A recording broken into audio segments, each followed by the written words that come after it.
Hey everyone, Canson here, and in this video I'm going to show you how to use visual markers to help you draw. So when I used to draw things like, let's say, a 3/4 view, right? Let's say there's a person here, and it was in perspective. I had a lot of trouble with things like, well, where do I put the shoulder, right? Like, how does this look right? And how do I make the body work?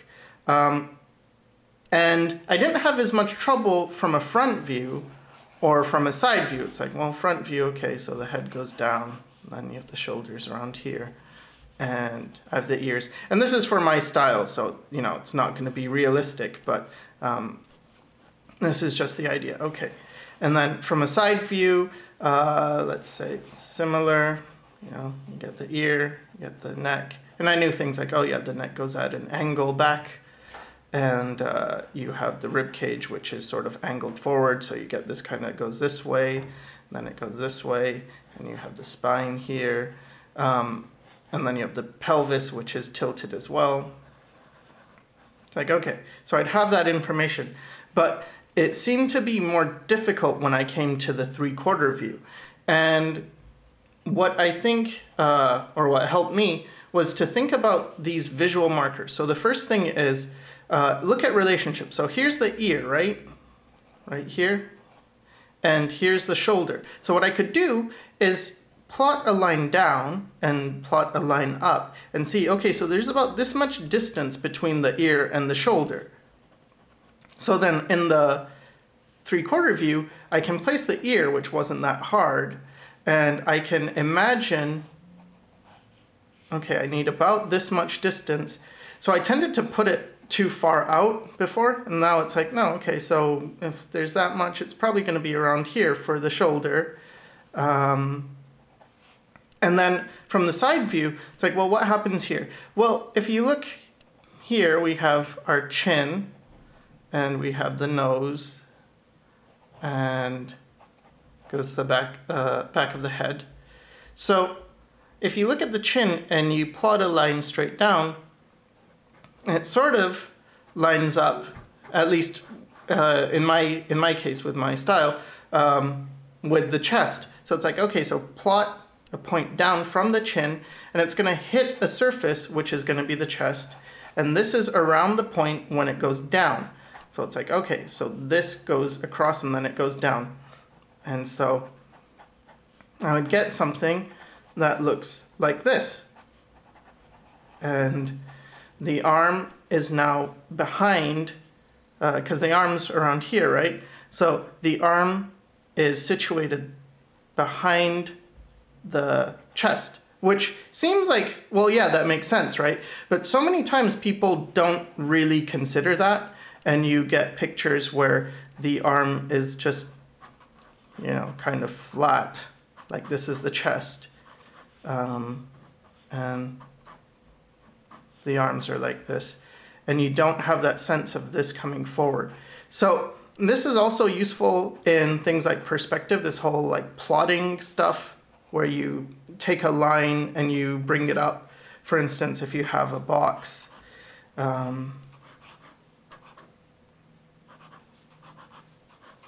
and you want to find a line going up and going around. It's like, oh, okay, so you can just follow this form. And things like the center point, if there's a marking right in the middle, you can draw an X, and in the middle is gonna, where these 2 points, this line and this connect, that's where your middle point is, and you can bring that across, and you can do the X thing as well, or just bring this backwards. But I don't want to get too much into perspective, but really this is what I mean when I say using visual landmarks. It's like, okay, you already know one piece of information, use that to translate to find another piece of information that you don't know. Where else this comes in handy is, for me, again, using my style, and I think this is sort of useful for styles, because when you're learning how to draw realistic proportions, it's fine, and you learn certain tricks, you know, like, oh, you could let's see, what's a realistic proportion trick? Okay, so for instance, you have the rib cage and then you have the pelvis, and between the rib cage and the pelvis, you've got roughly a fist that would fit in there, if that makes any sense. But things like that, just these measurements we can use over and over again. And I think they're very helpful to use not just in real life, but to bring that into your style, and that makes things much faster. For instance, with me, I know, okay, I have a head, and it's roughly the same size in my style again as the rib cage. So then all I need to do is get the head down and get the rib cage volume, and then everything else has to make sense according to that. It's like, well, if the head's this big and the rib cage is roughly this big, well, the neck's going to be about this big, the arms are going to be this big, you know, you're going to have this much space to the pelvis. It sort of solves itself, and your proportions get more accurate. Whereas if I didn't do that, which for a long time I didn't, I would have issues where, for instance, I might have a head, and then I get the neck down, and then I go from the neck to the shoulders, and then it's already getting kind of wonky, because it's like, well, what's this distance, right? How wide should the shoulders be? And then I get, let's say I put in a rib cage, and it's like, okay, so here's our rib cage, and then I put in the arms sort of according to that. And then I bring this body down, I get the hips, and it's like, well, the hips go out a bit, so it's like, okay, so we get that, and then we keep, I mean, this is a bit of an exaggeration, but you can see how it gets very distorted. It starts to be like, oh, this person has a pretty small head and a pretty gigantic body. Even though in some ways, I suppose the head is a bit more normally proportioned, but it's still, you lose track, especially for me, because I'm not trying to do this type of proportion. You lose track of things pretty quickly. So really the message of this isn't so much, you know, here's how to do it for you and here's the proportions to use. It's more just advice, like, oh, try looking at your proportions and analyzing them and seeing like, well, okay, do you understand this in a side view? And even if it's not a figure, let's say it was, I don't know, some kind of object. Maybe it's like a truck, and you know, okay, well, the truck from the side view, maybe this is like the silhouette, right? And it's like, okay, well, what that lets you know from, let's say, if you're drawing it at a front view, is you can see, okay, well, this amount is how much shows of the back of this back part of the truck, the cargo area, and like this height is the driving part. And it's like, okay, so now you get a sense of a relationship between this and this. And you can even see like, okay, so this is about half of like, or this is twice as big as this. So it's like break it into units, and you can say, okay, so this is 3 units with 1, 2, and 3.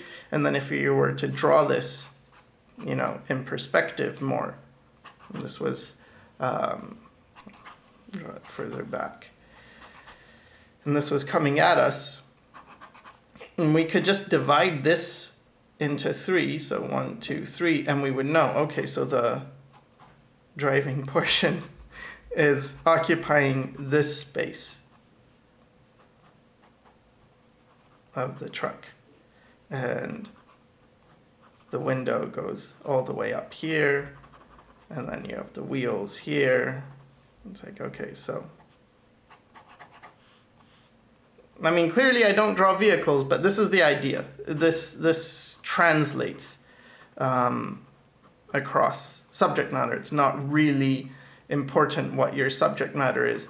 It's more important that you are using guides to help you and creating your own guides. This is, I guess, the biggest part is to try and empower you to not have to rely so much on, well, can I find a tutorial about how this is done, or how does this other artist do it?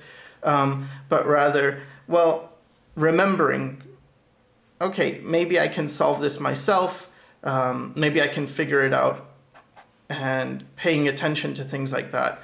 Also, when I do figure drawing, something that's useful for me is to always, again, look at visual relationships. Like, I'll have a head here, right? And then I'll have a body doing something.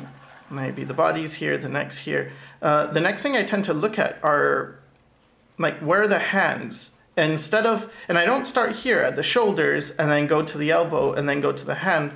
I just find the hand, and then I put in a line representing the entire arm, and then I divide that where the elbow would be, and then I just fill in the gaps. And this is easier to get hand positions, I find anyway, than if you start with the shoulder. And the reason is, again, that here, there's more chance, like I'll start at the shoulder and then maybe I get this far with the arm, and then, you know, I lose my proportions, like, oh, maybe the hand is here, and then I draw more, and I go from, you know, go from point A to B to C, instead of just going like, okay, so here's the hand, which is A, and then we just have B, which is the shoulder, and then connect it and find C. Because as you do this, and you do this with the body, and you're not really thinking about points, it's very easy to lose track of things. And maybe the knee is really close to the hand, but I'm already drawing the hand and I'm drawing this independently. And one way of solving that is you look at this negative space, and then it's like, okay, what is that negative shape? But we're not really talking about that. So what I would do instead is get the head in and get the most important parts as soon as you can. Like, okay, so this is roughly the proportion, the size of the body. If it's bigger, fine, make it bigger, but now you've got your proportions. Then where are the hands? Like, maybe the hands are here. And then where are the joints? Like I connect those. And then it's like, okay, so the elbow's here. And what's near it? Maybe, as I said, the knee is close to the hand, so it's like, where's the knee? Maybe the knee's here. Okay, where are the hips? And then it's like, well, if the knee's here, maybe the leg's coming forward like that, the other knee's back here. And you can see how by placing these points, it's much faster. You can, because the connections aren't that hard, right? Like, if it's like connect the dots. If someone gives you this dot and this dot, you can connect it pretty easily. But if you're starting with one dot and you don't have a place to go to, and you're like, well, is it here, here, here, here, here, here, here, here, here? Like, it gets much more difficult. So that's another way of using visual markers, I think, to create like a map of where things go. So yeah, those are the two real big points. Is one, if you're trying to figure out what something looks like in 3D, look at what it looks like in the front view or the top view or the side view, just a view you're familiar with, and start to look for relationships. And this is also how you keep characters looking the same, you know? If you have a character and they have a certain, you know, maybe, I don't know, they look like this, and their eyes are like this. It's like, okay, well, maybe in this view, it makes sense. Like, okay, so this is our character, but then you're not sure how it looks in another view. Well, look at the relationships. Look at the things like, okay, how close are the eyes to the nose?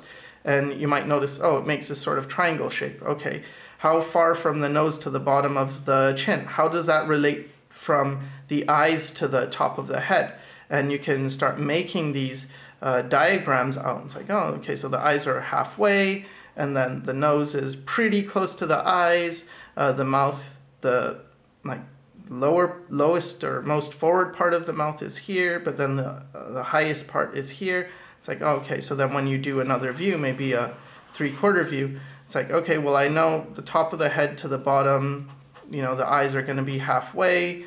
When did we say we're doing 3/4? Okay. So, and then the nose comes out, and then the mouth goes down and it's about this much distance, so calculate about that much distance, and you can start building it, right? And then the ears are back. But if you have a side view, it's even easier, because then you have the front and the side, and you can determine, oh, the ears are, maybe they're back here, the muzzle is around here, the eyes are here. This is like that. It's like, okay. And then you can translate that to this view. The ears are back here. Anyway, so that's kind of the point. That's how I do it, and that's the technique of visual measuring and marking. So I hope this helped, and thanks for watching.